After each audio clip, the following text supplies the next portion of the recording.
Hey guys, it is Tristan with Nerdette's NewsStand, and we got the first of 2 episodes entitled Shiv for Stargirl, and this one was really good. I'm glad to actually see some growth when it comes to Courtney, and I'll talk about that. We've seen her be very irresponsible for a long time, and now we are finally getting the consequences to that irresponsibility. So, we start off the episode with a taking care of business montage. Everybody's kind of doing their own thing, and it's cute. And we find out that the excuse that Pat has been using when it comes to spending the extra time with Courtney is that he's teaching her to drive.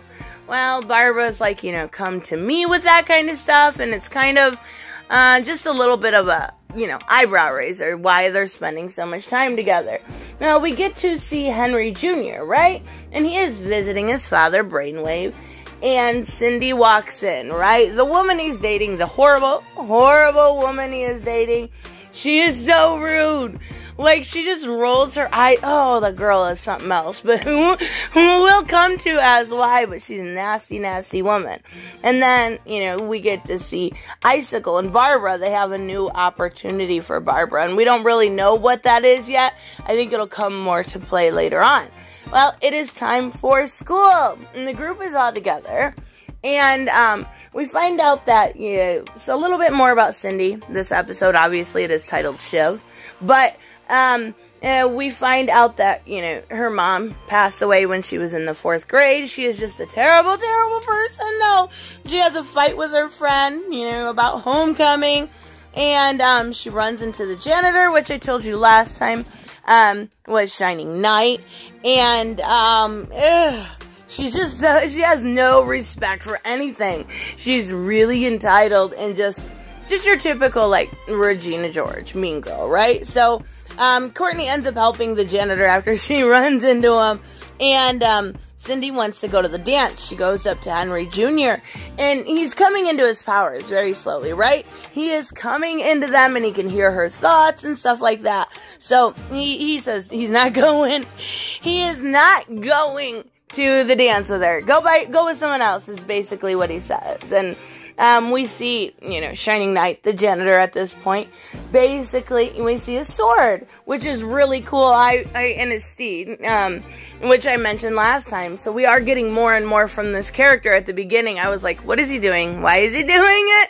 And I really like that. It's such a good character. So we see Cindy, not happy.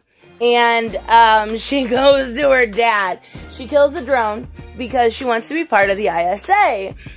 We kind of find out that she had some part in the death of her mother. Now, I don't know necessarily that she killed her mother, but it sounds like it might have been an accident. She might have been throwing some sort of tantrum and accidentally killed her mom. God, in the 4th grade, can you imagine? Anyways, so, she has powers. Her father says she's, his greatest experiment. But all she wants is the ISA. She won't listen. She won't at all. She is supposed to keep watch of Henry Jr., if he comes into his power. And she's like, no, I want to break up with him, She does ask about Stargirl, because she overhears them talking about her. So it kind of gets her, interested in what's happening with Stargirl and also the JSA. She's just very selfish. But so is Courtney, right? Pat takes the kids to the office, or not office, I'm sorry, his mechanics, place. I don't know what it's called. And he is, trying to teach them all how to train. I said last time I thought we would get a training montage. Courtney just keeps interrupting. We know this. We know this. We know this. And she is so rude about it. And it's supposed to be a team building exercise. Well, she forgets and leaves the team behind and completely takes it on herself. So Pat ends up taking both kids, Mike and Courtney, to the homecoming game. And we see Cameron with his dad, which I talked about before was Icicle, and he asked his dad for advice, right? He wants to know how to ask a woman, to the dance, and he has Courtney in mind. And I really, really enjoy Jordan Icicle. He's definitely the best character in this show. He is very multi-layered when it comes to him, the way we see him. And he's talking about his wife, who passed away in previous episode from cancer 9 years ago. And it's a very cute moment, right? We see how good of a dad he is, how good of a husband he was, but he's still so evil to the core, and that's what makes a villain so good, that multi-layer of empathy and compassion you can have for them. And it's very reminiscent of a story like Mr. Freeze or something. Very, very good. But they're at the game. Courtney is keeping, an eye on everybody, and she sees the principal, which is the fiddler, sort of, the fiddler's wife, take off, and she wants to know what's going on. Well, we have Mike now questioning the time spent with Pat and Courtney, and he's kind of rude about it, though. But then again, he also is a kid, he's like, he's my dad. He's my dad. I get it, but yet, they're gonna be a family, so they need to work as a family union. So, anyways, so Cameron does ask Courtney to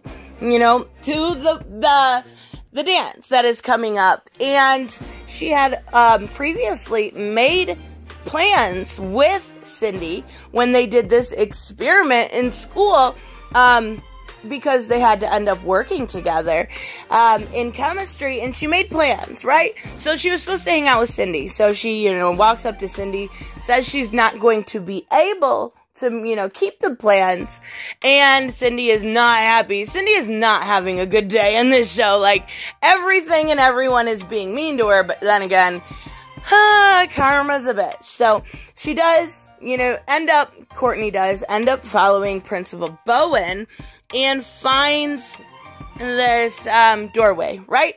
And it's really cool how they do the underground layer, right? Because it seems like almost everybody, whether it's Dragon King or Fiddler at school or Jordan, they all have their own entryway into this ISA kind of underground layer. And I really like how they do it.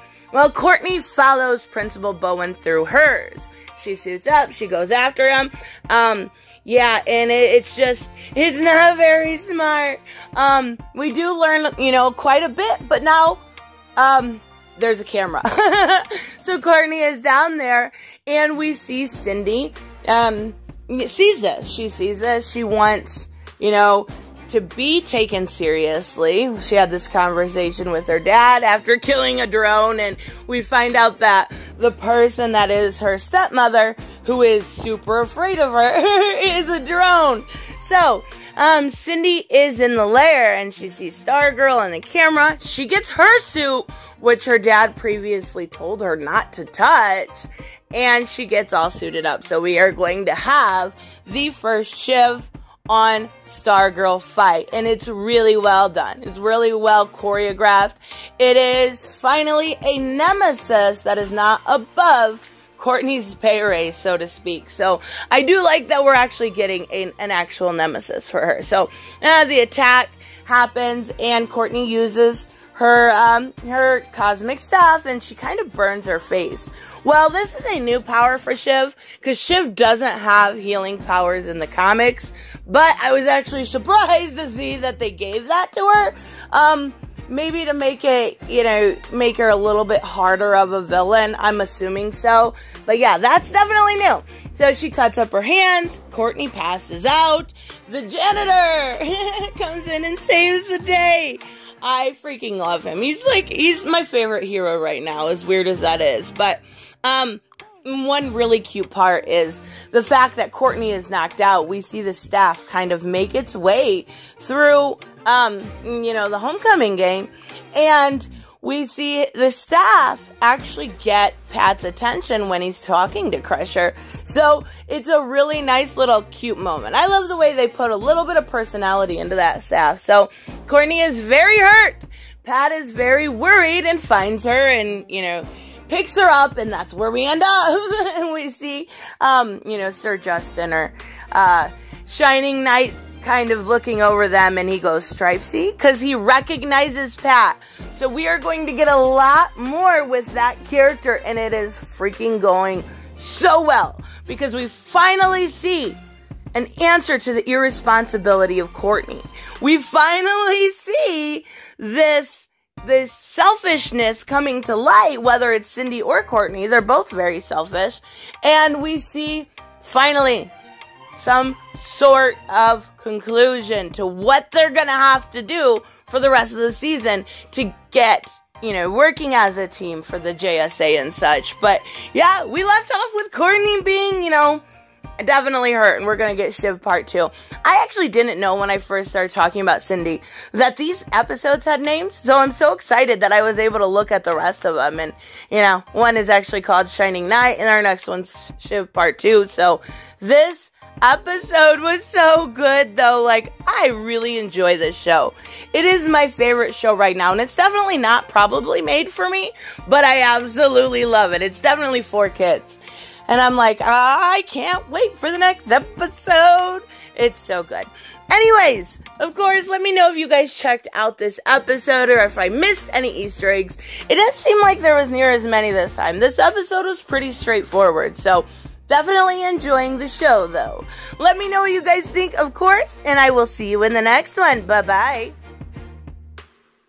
Hey guys, I want to give a huge shout out to my Patreon and subscribe stars. You guys literally make this channel possible. Huge thank you to Cage the Mick, Robert Mick Twiz, Black Knight Fool, Brucey, Chris Z, David L, David Rafford, Jeffrey Allen Carnes, Mighty Balls, Mike Buckner, Maizen Barbosa, Ruskar, Ryan Decker, Robert Hoffman, and Doc Holiday. You guys are absolutely amazing, and thank you so much for all your support. Don't forget on the way out to like as always if you enjoy the content and hit subscribe. And I will see you in the next one. Bye-bye.